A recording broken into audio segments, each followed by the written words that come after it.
নমস্কার বন্ধুরা, পারমিতার খানা খাজানাতে আপনাদের সকলকে স্বাগত জানাই। আজকের পর্বে আমি আলু পরোটার রেসিপি নিয়ে হাজির হয়ে গেছি।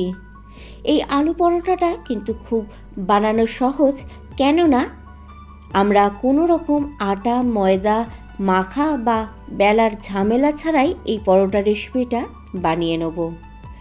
এটা যেহেতু বানানো খুব সোজা, তাই যে কোনো দিন জলখাবারে বা স্কুল কলেজ অফিসের টিফিনের জন্য কিংবা স্কুল কলেজ থেকে ফেরার পর বাচ্চাদের ছোট্ট খিদে মেটানোর জন্য এই রেসিপিটা বানিয়ে নেওয়া যেতেই পারে। এটা যতটাই বানানো সোজা, টেস্টও হয় কিন্তু দুর্দান্ত। এটা ঠান্ডা হয়ে যাওয়ার পরও কিন্তু খুবই নরম থাকে।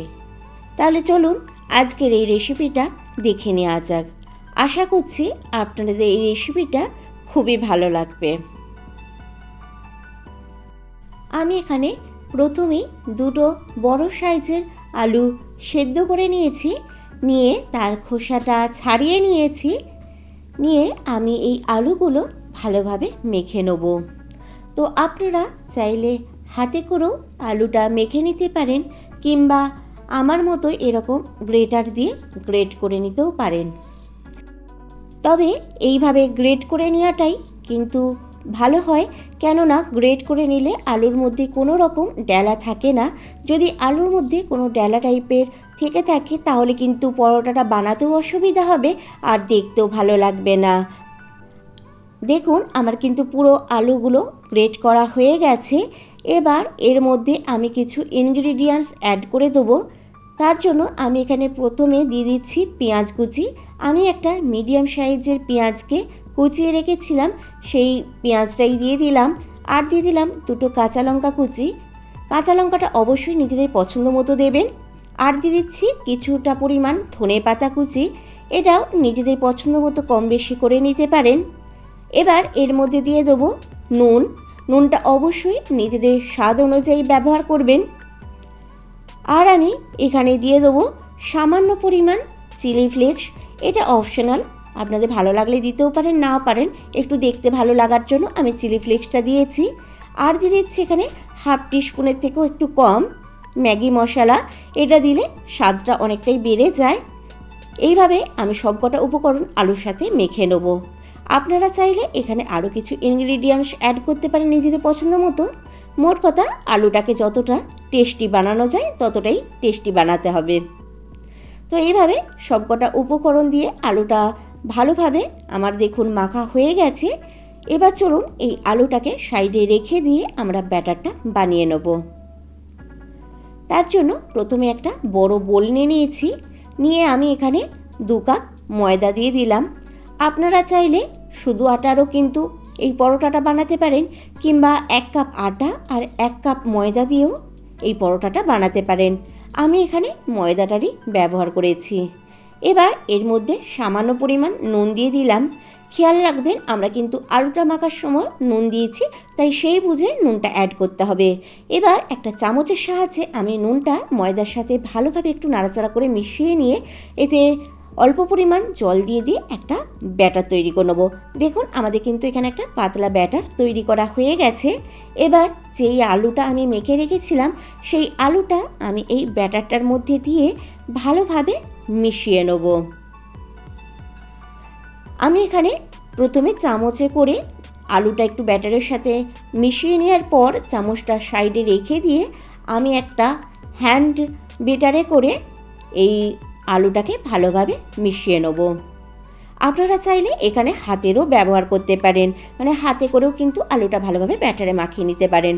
তো দেখুন আমাদের কিন্তু আলুটা ভালোভাবে ব্যাটারের সাথে মাখানো হয়ে গেছে। তো এই সময় আমি এতে অ্যাড করে দিলাম 1 টিস্পুন রিফাইন্ড অয়েল। তেলটা দিয়ে আমি ভালোভাবে আবারও একবার নাড়াচাড়া করে নিয়ে বাটারের সাথে মিশিয়ে নিচ্ছি। তো দেখুন তেলটা ভালোভাবে কিন্তু মেশানো হয়ে গেছে ব্যাটারের মধ্যে। এবার আমি একটা চামচে করে দেখিয়ে দিচ্ছি। দেখুন ব্যাটারটা কিন্তু এরকম ঘনত্ব রাখতে হবে, না বেশি গাঢ় না বেশি পাতলা। অন্যদিকে আমি একটা ফ্রাই প্যান একদম লো ফ্লেমে গরম করে নিয়েছি হালকা। একদমই কিন্তু বেশি গরম করা যাবে না, তাহলে কিন্তু এই আলু পরোটার ব্যাটারটা ভালোভাবে ছড়ানো যাবে না। তাই ফ্রাই প্যানটা খুবই হালকা গরম করতে হবে। তো এবার আমি একটা ডাবুর সাহায্যে ব্যাটারটা দিয়ে ভালোভাবে ছড়িয়ে দিচ্ছি। যেরকম রুটি বা পরোটা গোল হয় সেইভাবে আপনারা আপনাদের পছন্দ মতো ছোট বা বড় আকারের করে নিতে পারেন। তো দেখুন আমি এবার ব্যাটারটা ছড়িয়ে দিলাম, তবে খুব একটা পাতলা করে কিন্তু ব্যাটারটা ছড়াইনি, একটু হালকা মোটা রেখেছি। এবার আমি লো ফ্লেমে ওপরটা হালকা কালার চেঞ্জ হয়ে যাওয়া পর্যন্ত বা শুকিয়ে যাওয়া পর্যন্ত আমি অপেক্ষা করব। তো দেখুন ওপরে কালারটা কিন্তু চেঞ্জ হয়ে গেছে, মানে আমাদের এক সাইডটা হালকা কুক হয়ে গেছে। এবার আমি একটা খুন্তির সাহায্যে পরোটাটা উল্টে দেবো, দিয়ে অন্য সাইডটাও কিছুক্ষণ আমি সেঁকে নেব লো ফ্লেমেই। আমি লো ফ্লেমে কিন্তু পরোটাটা সেঁকবো, একদমই কিন্তু ফ্লেমটা হাই করবেন না, তাহলে কিন্তু পরোটাটা কাঁচা থেকে যাবে, ভালোভাবে সেঁকাও হবে না। এবার আমি এপিট ওপিট করে একটু সেঁকে নেওয়ার পর আমি একটা কাপড়ের সাহায্যে পরোটাটা একটু চাপ দিয়ে দিয়ে সেঁকে নেব, যাতে পরোটাটা খুব ভালোভাবে ফুলে যায়।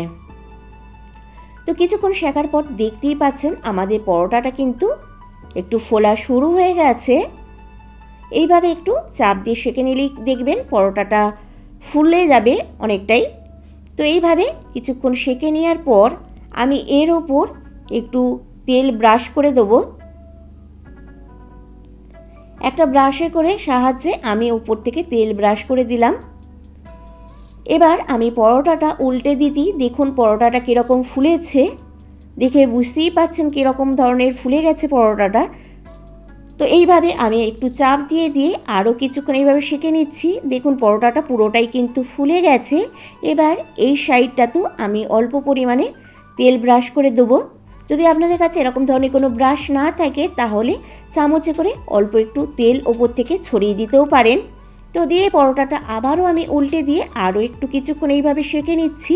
দেখুন পরোটাটা কিন্তু আমাদের পুরোপুরি ফুলে গেছে। তো এইভাবে পরোটাটা সেঁকা আমার হয়ে গেছে। আমি এই পরোটাটা তুলে সাইডে রেখে দেবো, দিয়ে বাকি পরোটাগুলো কিন্তু আমি এই একই রকমভাবেই সেঁকে নেব। দেখুন আমাদের আলু পরোটা কিন্তু একদম রেডি হয়ে গেছে এবং আমি পরিবেশনও করে দিয়েছি। রেসিপিটা আপনাদের কেমন লাগলো অবশ্যই কিন্তু আমাকে কমেন্ট বক্সে কমেন্ট করে জানাতে ভুলবেন না। আর বাড়িতে কিন্তু অবশ্যই এইভাবে একবার আলু পরোটা বানিয়ে দেখবেন, আশা করছি আপনাদেরও খুবই ভালো লাগবে। আর যদি রেসিপিটা ভালো লেগে থাকে তাহলে অবশ্যই একটা লাইক শেয়ার করে দেবেন। আর আমার চ্যানেলে নতুন বন্ধু হয়ে থাকলে চ্যানেলটা সাবস্ক্রাইব করে রেখে পাশে থাকার বেল আইকনটা প্রেস করে রাখার অনুরোধ রইল, তাতে আমি যখনই কোনো রেসিপি আপলোড করব সবার আগে নোটিফিকেশান আপনার কাছে পৌঁছে যাবে।